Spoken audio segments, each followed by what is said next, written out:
Assalamualaikum warahmatullahi wabarakatuh dan selamat siang.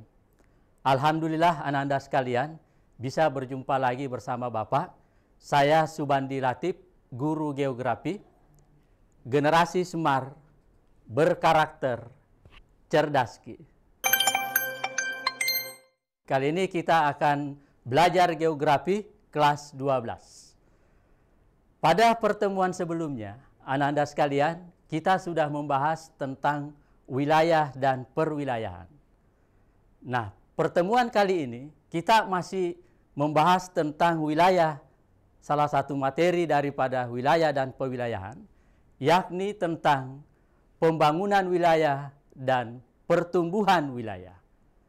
Untuk pertemuan kita kali ini, kita akan membahas satu materi esensial, yaitu tentang pembangunan wilayah. Nah, pada pertemuan selanjutnya nanti kita akan bahas khusus juga tentang pertumbuhan wilayah. Jadi, anak-anak sekalian, pada pembahasan kita sebelumnya kita sudah bahas tentang wilayah. Ya. Jadi, di permukaan bumi kita ini kita sudah tahu ada beberapa wilayah, yaitu suatu wilayah yang memiliki karakteristik tertentu atau memiliki ciri khas tertentu, sehingga setiap wilayah itu berbeda dengan wilayah lainnya. Nah, ini kita sudah bahas minggu lalu dan kita sudah bisa melihat bahwa ternyata di bumi kita ini itu terdiri atas berbagai wilayah yang kita sudah bahas sebelumnya. Nah, sekarang kita akan membahas tentang materi tentang pembangunan wilayah. Nah, ada beberapa tujuan pembelajaran setelah kita belajar hari ini tentang pembangunan wilayah. Ananda sekalian, itu diharap yang pertama, itu bisa menganalisis pembangunan berbasis wilayah. Ya. Kemudian yang kedua, Ananda diharapkan bisa menghitung daya dukung wilayah untuk perencanaan pembangunan. Kemudian yang ketiga, Ananda diharapkan mampu menganalisis wilayah pembangunan di Indonesia. Nah, inilah 3 tujuan pembelajaran kita. Semoga Ananda sekalian bisa memahami apa yang akan kita pelajari kali ini, atau menerapkan dalam kehidupan kita sehari-hari, atau untuk tujuan kita ke depan, insya Allah Ananda bisa sukses untuk UTBK. Ya. Nah, selanjutnya kita mulai materi pertama kita, yaitu tentang pembangunan wilayah. Ya. Kita lihat dulu tentang pembangunan wilayah ini, makna dari pembangunan itu bagaimana. Ya. Jadi pembangunan itu adalah suatu proses perubahan menuju arah yang lebih baik melalui upaya-upaya yang dilakukan secara terencana. Nah, ini menurut Profesor Ginanjar Kartasasmita. Kuncinya di sini menurut Profesor Ginanjar bahwa pembangunan itu adalah suatu proses menuju perubahan. Jadi ada proses perubahan di sini. Kemudian direncanakan, ya. Jadi pembangunan itu direncanakan. Nah, ini juga sejalan dengan pengertian pembangunan nasional menurut undang-undang yang menyatakan bahwa pembangunan itu adalah upaya yang dilaksanakan oleh semua komponen bangsa dalam rangka mencapai tujuan bernegara. Nah, kemudian siswa sekalian, tentang pembangunan wilayah, ya, kita akan lihat bahwa pembangunan wilayah itu adalah berdasarkan potensi dan keunggulan daerah serta lokasi geografis daerah tersebut. Jadi ini sama juga dengan pengertian pembangunan tadi, hanya saja pembangunan wilayah ini dia sudah mengarah kepada bagaimana perbedaan potensi dan keunggulan daerah serta lokasi geografisnya. Nah, kementerian di negara kita yang bertugas merencanakan pembangunan nasional itu adalah Kementerian Perencanaan Pembangunan Nasional atau PPN, yang biasa lebih kita kenal dengan Bappenas atau Badan Perencanaan Pembangunan Nasional. Ya.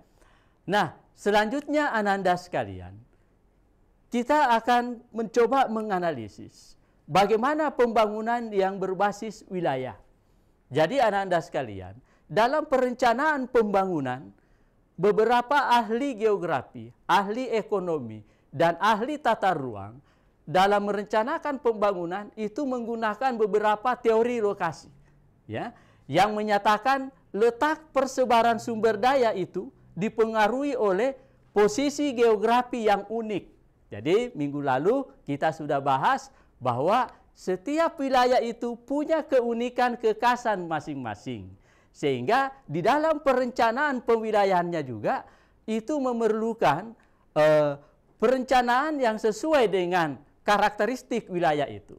Supaya penataan lokasi seluruh kegiatan ekonominya itu dalam suatu ruang itu dapat dimanfaatkan secara optimal.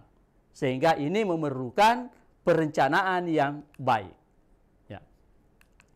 Untuk merencanakan wilayah, pembangunan wilayah, maka biasanya ahli tata ruang itu menggunakan teori lokasi industri.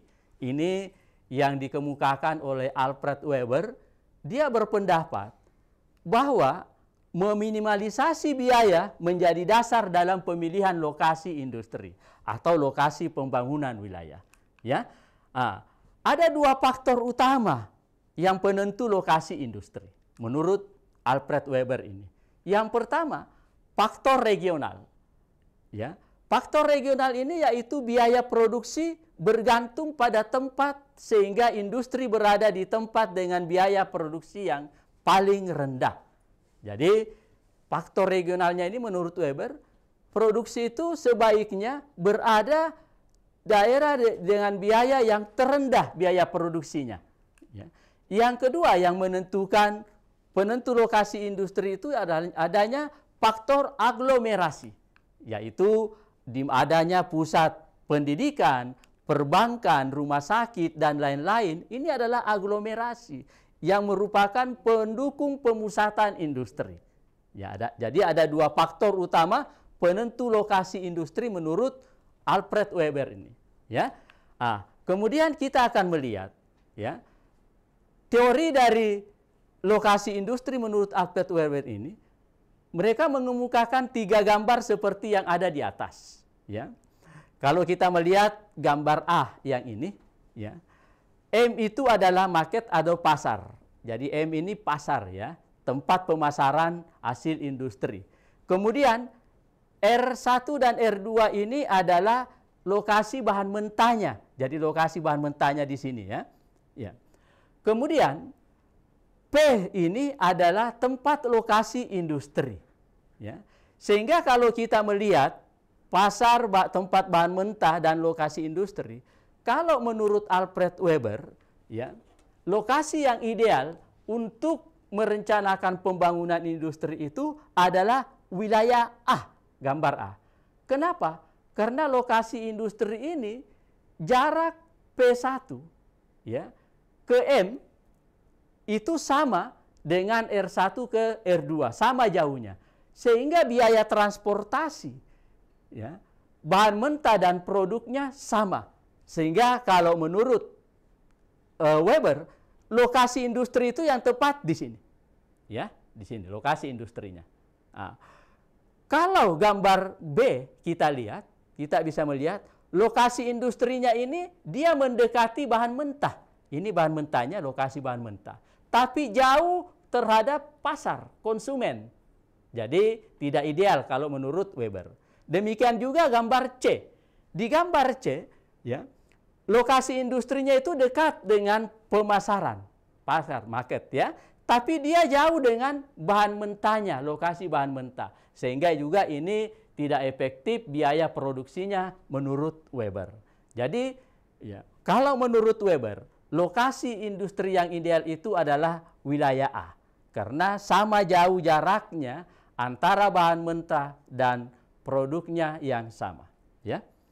Kemudian kita lihat lagi anak-anak sekalian, kita akan mencoba teori yang kedua yaitu teori tempat yang sentral. Nah, ini untuk menentukan lokasi pembangunan itu sebaiknya di mana. Orang juga menggunakan teori tempat yang sentral ini yang dikemukakan oleh Walter Christaller. Ya. Menurut Kristaller, tempat yang sentral ini merupakan lokasi yang senantiasa melayani kebutuhan penduduk dan terletak pada suatu tempat yang terpusat, ya, atau tempat yang sentral. Ya. Dua konsep dasar dalam teori tempat yang sentral ini, ya, itu yang pertama yaitu range atau jangkauannya, yakni jarak yang harus ditempuh seseorang untuk mendapatkan barang dan kebutuhannya. Jadi jangkauannya itu bagaimana? Ini menentukan kalau menurut Walter Kristaller ini. Kemudian yang kedua yaitu ya threshold-nya atau ambangnya, yakni jumlah populasi penduduk yang minimal yang dibutuhkan agar persediaan barang dan jasa itu berjalan lancar. Jadi ada ambang jumlah populasi penduduk minimalnya. Ya, jadi dua hal ini yang menentukan teori tempat yang sentral. Nah, menurut Kristaller, ya, ada 3 jenis hierarki tempat yang sentral. Ya, hierarki yang pertama itu yaitu K sama dengan 3, merupakan pasar optimal yang selalu menyediakan barang dan jasa bagi daerah sekitarnya. Jadi kalau menurut Kristaller ini, ya, hierarki ketiga ini merupakan wilayah di mana pasar sekitarnya itu optimal untuk menyediakan barang dan jasa bagi daerah sekitarnya. Ya. Selain bisa memengaruhi wilayah sendiri, ya, wilayah ketiga ini juga bisa memengaruhi sepertiga bagian dari wilayah tetangganya. Jadi dia bisa memengaruhi sepertiga bagian wilayah tetangganya. Nah, menurut Kristaller, ya, menggunakan gambar yang persegi 6 atau heksagonal seperti gambar ini. Jadi wilayah-wilayah yang sentral itu dibuat dalam heksagonal persegi 6 seperti ini. Ini tempat yang sentral. Tempat yang sentral ini di samping bisa memengaruhi wilayah seluruhnya di wilayahnya, dia juga bisa mempengaruhi sepertiga wilayah lain. Ya, sepertiga wilayah tetangganya ini dia pengaruhnya. Ya, ya.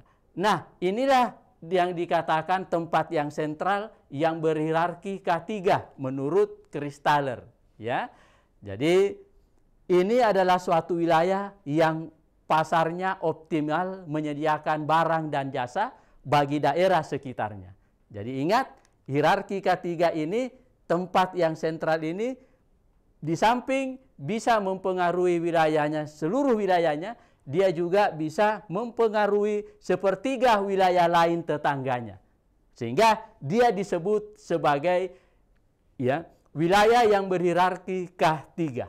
Ya. Kemudian yang kedua, kita melihat, ya, ada hierarki keempat menurut Kristaller. Ya. Hierarki keempat ini, tempat yang sentral itu disebut sebagai situasi lalu lintas yang optimum.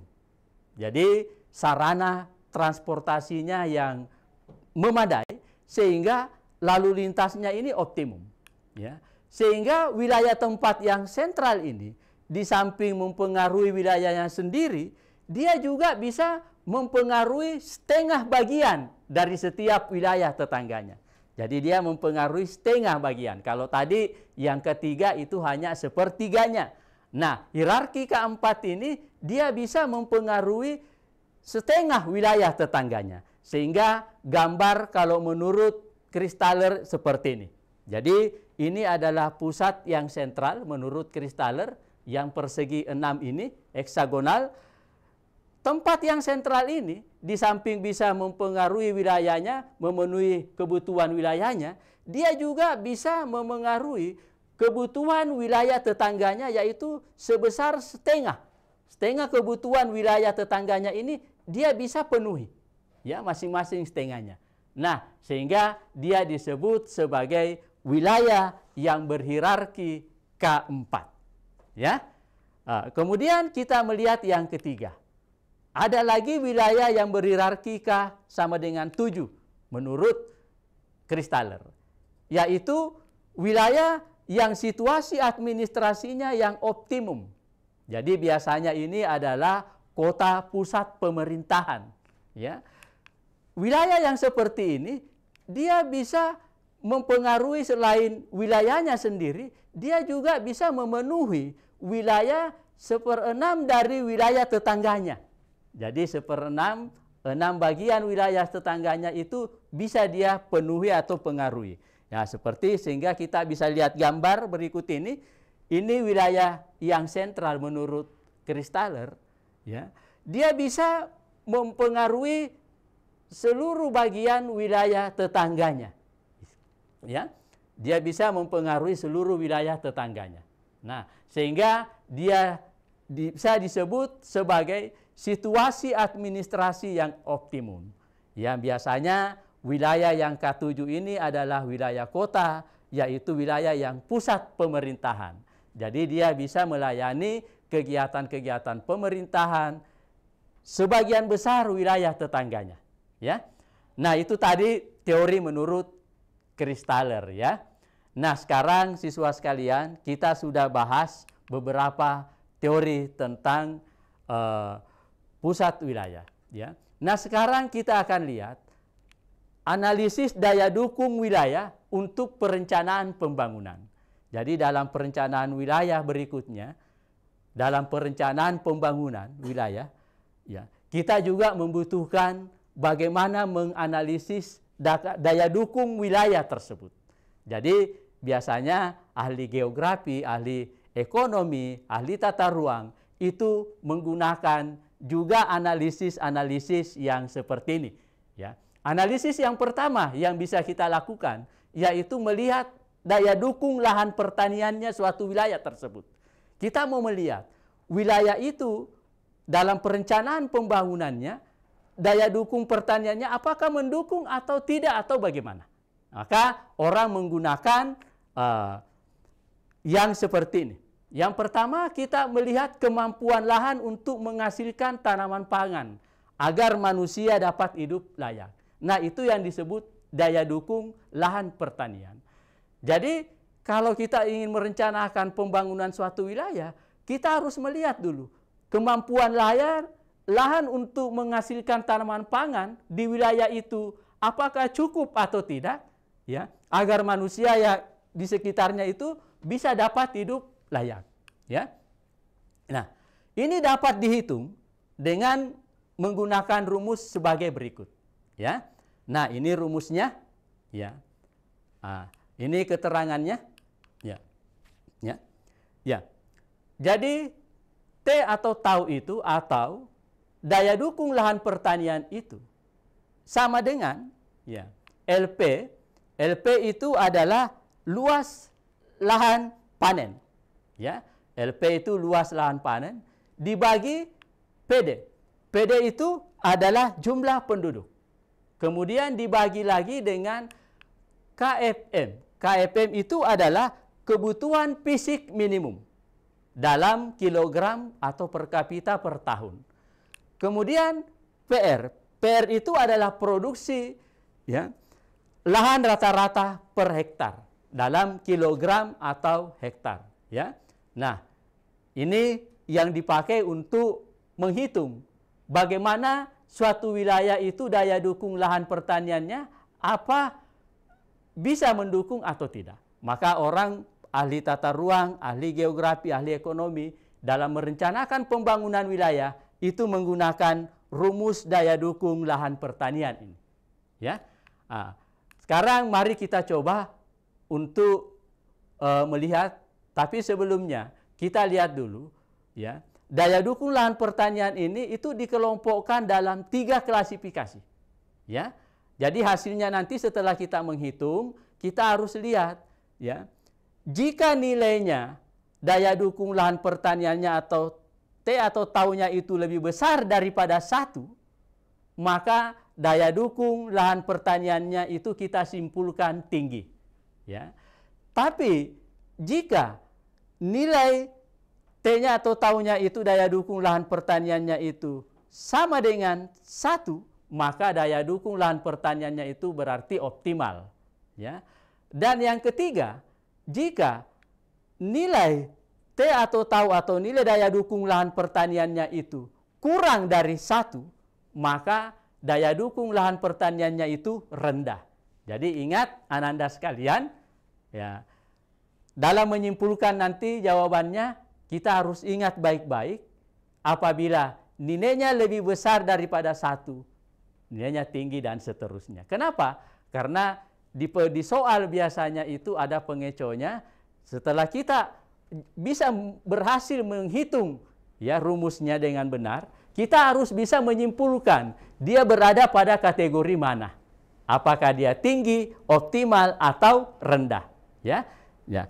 Nah, kita coba ke contoh soalnya. Ya, misalnya seperti ini Ananda sekalian. Penduduk di suatu wilayah berjumlah 10.000 jiwa. Ya. Kebutuhan fisik minimumnya itu sebesar 75 kg per kapita per tahun. Luas lahan panennya yang ada sebesar 500 hektar. Dengan produksi lahan rata-rata per hektar itu sebesar 2,5 ton. Nah, dengan soal ini ya kita ditanyakan berapa daya dukung pertanian di wilayah tersebut. Ya, jadi yang ditanyakan berapa daya dukung pertanian di wilayah tersebut. Nah, kemudian ada pilihan jawabannya itu ada 5 pilihan jawabannya. Seperti ini ya. Yang pertama 1,7 daya dukung pertaniannya rendah. Ya. Yang kedua juga 1,7 tapi daya dukung pertaniannya tinggi. Yang C 2,7 daya dukung pertaniannya optimal. Kemudian yang D 2,7 daya dukung pertaniannya rendah. Kemudian E itu adalah 3,7 daya dukung pertaniannya tinggi. Nah, kita harus perhatikan di sini Ananda sekalian bahwa kita bukan saja bisa menghitung dengan benar rumusnya, tetapi kita harus bisa menyimpulkannya apakah rendah, optimal, atau tinggi. Ya. Nah, sekarang kita coba masukkan di dalam rumus untuk menjawabnya. Ya, soal ini. Ya, ini rumusnya tadi. Ya, jadi tau sama dengan LP bagi penduduk. Ya, jadi kita masukkan ke dalam rumus. Ya, ya, ya. 500 dibagi 10.000. Dari mana 500? Itu dari ya luas lahan panen yang ada sebesar 500 hektar. Ya, jadi luas lahan panen yang ada 500 hektar dibagi jumlah penduduknya 10.000. Kemudian dibagi lagi dengan 75, yaitu kebutuhan fisik minimumnya sebesar 75. Kemudian 75 ini dibagi 2.500. Itu dari produksi rata-rata per hektarnya sebesar 2,5 ton. Jadi 2.500. Nah, kita coba hitung sehingga kita dapatkan 500 dibagi 10.000 itu sama dengan 0,05. Kemudian 75 dibagi 2.500 sama dengan 0,03. Nah, kalau kita bagi, maka kita akan dapatkan tahunya itu adalah 1,7. Ya. Jadi, ya, daya dukung pertanian wilayah tersebut itu 1,7. Ya. Apakah 1,7 ini tergolong rendah? Ya, saya kira karena dia lebih dari 1 maka dia tinggi. Ya, maka yang benar itu adalah option B, pilihan B. 1,7 daya dukung pertaniannya adalah tinggi. Nah, itu pembahasan soal untuk materi ini. Ya. Kemudian kita analisis berikutnya yaitu daya dukung lahan permukiman. Jadi kalau kita ingin merencanakan perwilayahan, lokasi pembangunan wilayah, kita juga harus dibantu dengan melihat bagaimana daya dukung lahan permukimannya. Apakah memungkinkan penduduk ditampung pada wilayah tersebut? Maka orang menggunakan juga rumus seperti ini, yaitu bagaimana untuk mengetahui kemampuan suatu wilayah untuk menyediakan lahan permukiman yang dapat menampung jumlah penduduk tertentu untuk bertempat tinggal secara layak. Ya, maka kita harus menggunakan rumus seperti berikut ini. Ya, jadi rumusnya itu adalah DPPM. Ya, DPPM itu sama dengan daya dukung permukiman. Ya, daya dukung permukiman itu sama dengan LPM. LPM itu luas lahan yang layak untuk permukiman. Jadi luas lahan yang layak untuk permukiman. Dibagi JP. JP itu jumlah penduduk. Ya, kemudian dibagi lagi dengan alfa. Alfa itu adalah koefisien luas kebutuhan ruang per kapita. Jadi alfa itu adalah koefisien luas kebutuhan ruang per kapita. Ya. Jadi ini yang biasa dipakai orang dalam perencanaan pembangunan wilayah, dianalisis dulu. Apakah daya dukung permukiman di wilayah tersebut itu mendukung untuk dikembangkan? Maka orang menggunakan rumus seperti ini. Ya. Di dalam menggunakan rumus seperti ini, ya, luas lahan yang layak untuk pemukiman itu kita hitung dulu. Berapa luas lahan yang layak untuk pemukiman? Nah, ini juga ada rumusnya. LPM itu sama dengan, ya. Ya, LPM itu luas lahan yang layak untuk pemukiman. Ya. Kemudian sama dengan LW, luas wilayah. Ya. Kemudian dikurang dengan luas kawasan lindung, dikurangi luas kawasan lindung ditambah, ya, luas kawasan rawan bencana. Nah, kenapa harus dikurangi luas kawasan lindung dan luas kawasan rawan bencana? Karena dua wilayah ini, Ananda sekalian, seperti kita ketahui tentu tidak layak untuk ditempati sebagai pemukiman karena dia adalah kawasan lindung dan kawasan rawan bencana. Sehingga harus dikurangi. Jadi luas wilayah ini harus dikurangi dulu dengan ini, ya. Nah, sekarang kita lihat, ya, jika nantinya hasil perhitungan kita DDPM-nya itu lebih daripada 1, maka wilayah itu daya dukung lahan pemukimannya itu tinggi. Yang kedua, ya, jika DDPM-nya itu sama dengan 1, maka daya dukung lahan pemukimannya itu optimal. Ya. Kemudian yang ketiga, jika DPPM-nya itu kurang dari 1, maka daya dukung lahan pemukimannya itu rendah. Ya. Nah, sekarang Ananda sekalian, kita mencoba melihat contoh soalnya. Ya. Ya, misalnya seperti ini. Ya. Diketahui suatu wilayah dengan luas 163 hektar. Jumlah penduduknya sebanyak 100.000 jiwa.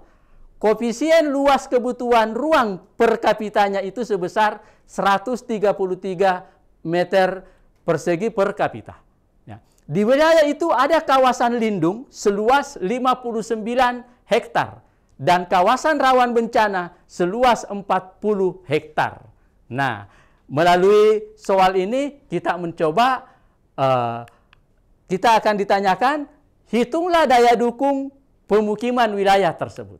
Ya, sehingga siswa sekalian, sebelum kita menghitung daya dukung pemukiman wilayah tersebut, kita terlebih dahulu harus menghitungnya luas lahan yang layak untuk permukiman.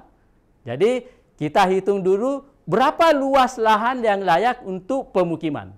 Jadi kita menggunakan yang pertama ini, LPM sama dengan luas wilayah dikurang luas kawasan lindung ditambah luas kawasan rawan bencana.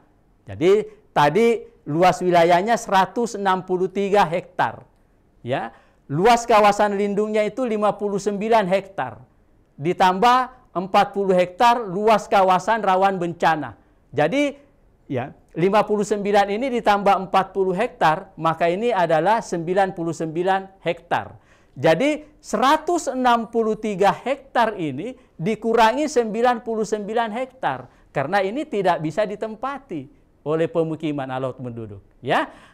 Maka hasilnya adalah 60 hektar, 64 hektar yang sebagai, ya, wilayah yang bisa ditempati untuk pemukiman. Atau LPM-nya ini kalau kita jadikan meter 640.000 meter, ya. Setelah kita menghitung ini, barulah kita menghitung daya dukung pemukiman wilayah tersebut. Nah, kita masukkan ke rumus daya dukung pemukimannya. DDPM-nya itu sama dengan LPM dibagi JP per alfa, ya. Nah, tadi kita dapatkan LPM-nya itu 640.000 meter, ya. Maka ini dibagi dengan ya 100.000 dari jumlah penduduk wilayah tersebut 100.000. Kemudian kita bagi dengan 133, itu adalah koefisiennya tadi di soal, ya. Sehingga hasilnya siswa sekalian kita dapatkan itu adalah 0,48. Ya, di bawah angka 1, ya. Itu berarti karena dia di bawah angka 1, maka Ananda sekalian kita harus menyimpulkan bahwa wilayah tersebut daya dukung wilayahnya untuk pemukiman itu rendah. Artinya, wilayah ini tidak mampu untuk menampung penduduk untuk bermukim. Sehingga dia tidak layak untuk pengembangan pembangunan yang lebih luas dan sebagainya. Ya. Nah, inilah contoh di dalam menganalisis perencanaan pembangunan wilayah Ananda sekalian. Selanjutnya Ananda sekalian, kita akan melihat di negara kita. Bagaimana wilayah pembangunan di Indonesia? Ya. Seperti tadi penjelasan sebelumnya, bahwa dalam perencanaan pembangunan itu didasarkan pada potensi dan keunggulan daerah. Kita harus melihat apa sih potensi daerah ini, apa keunggulan daerah ini, serta lokasinya geografis setiap wilayah. Ya, ini dianalisis berdasarkan beberapa perhitungan-perhitungan dengan kondisi, potensi, dan keunggulan daerah.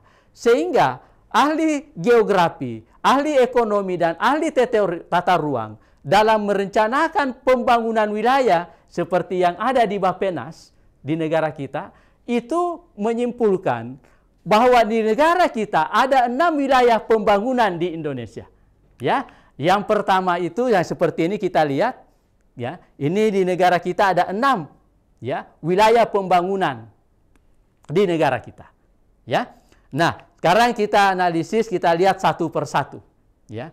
Yang pertama itu adalah wilayah pembangunan 1, yaitu wilayah pembangunan di Pulau Sumatera. Ya. Apa tema pengembangan di wilayah ini? Atau apa potensinya? Apa keunggulannya di wilayah Pulau Sumatera?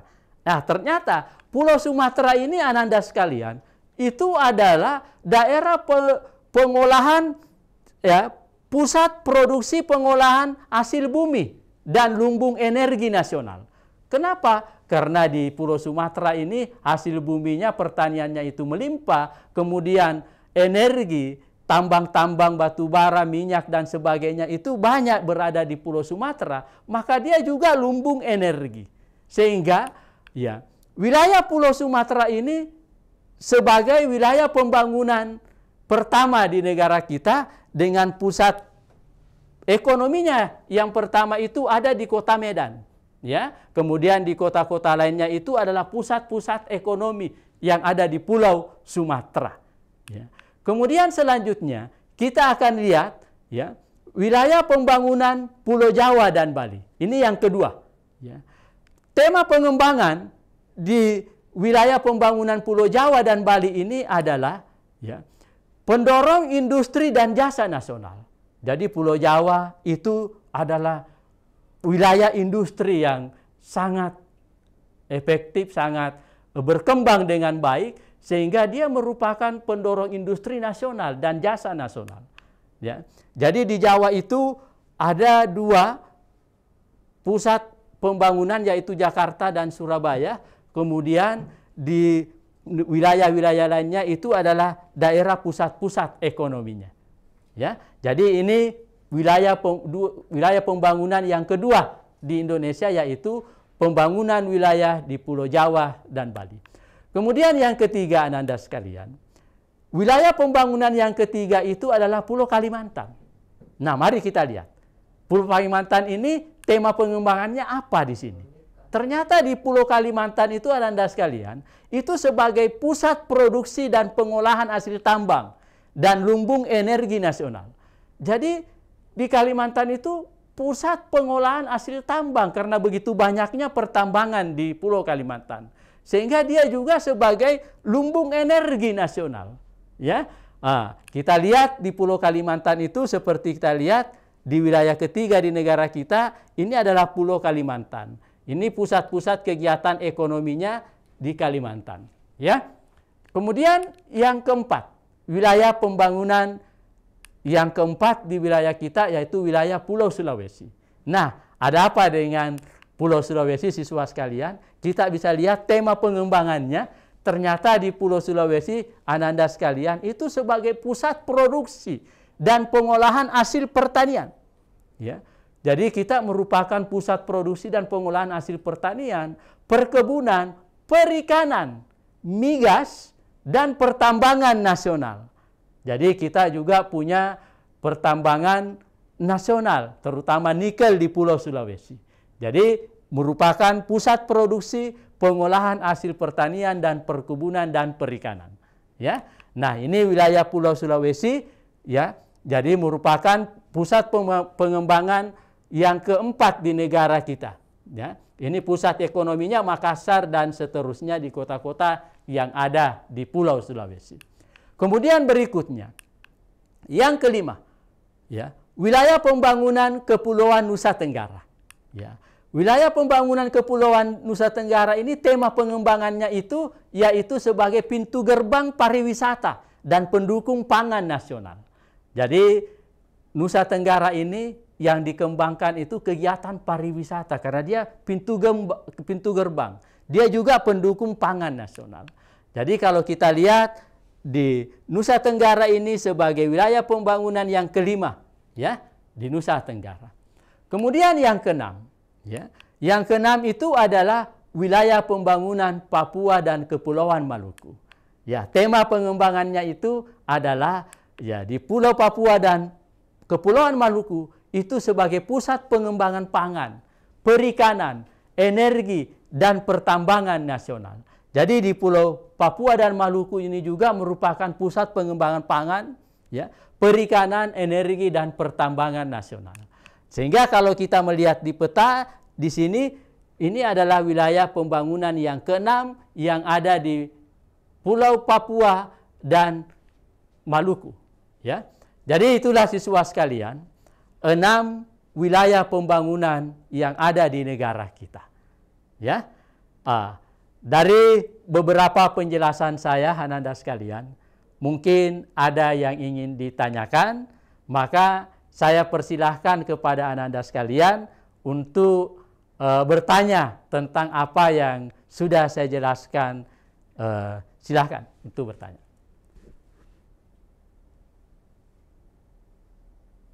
Ya, sambil menunggu pertanyaan dari Ananda sekalian, yang lain yang mungkin ingin mencoba untuk mengerjakan latihan-latihan soal.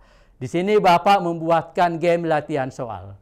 Jadi Ananda sekalian bisa memfoto barcode yang ada yang saya tampilkan ini melalui HP-nya.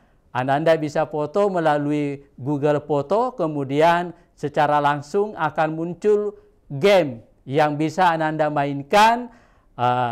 Sambil bermain game Ananda sekalian, kalian bisa melatih pemahaman Anda tentang materi yang kita pelajari hari ini. Ya, silahkan Ananda sekalian foto barcode-nya atau ya ketik link yang ada di atasnya.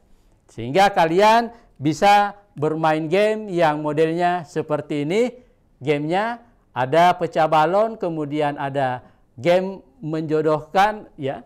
Nah, itu bisa Ananda mainkan dalam latihan soal kita kali ini. Ya. Bagaimana Ananda sekalian? Mungkin ada yang ingin bertanya sehubungan dengan materi geografi kita kali ini, yaitu tentang pembangunan wilayah. Ya.